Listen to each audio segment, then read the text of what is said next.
He recognized that it was God who saved the American Army that day.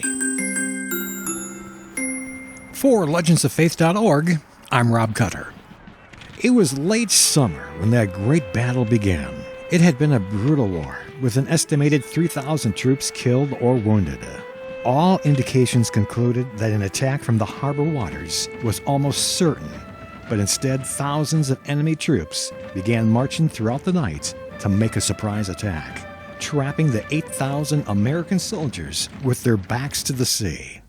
The general made the agonizing decision to evacuate his entire army by crossing the river to a nearby island.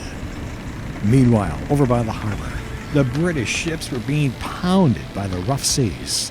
But for the Americans, it was calm as they began moving across the water. It was an all-night affair to get all the troops, horses, weapons across. As the sun began to rise the next morning, half of the American troops were still in danger of being seen.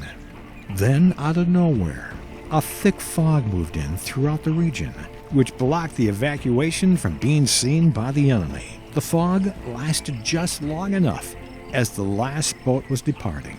General George Washington recognized that it was God who saved the American Army that day.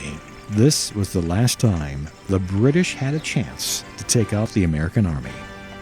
Throughout his time as a leader, President George Washington encouraged days of prayer, along with fasting as a means of seeking divine assistance in perilous situations, which led to the proclamation of days of thanksgiving to praise God for all his help. To be able to hear more stories like this and for ways to donate, visit us at legendsoffaith.org.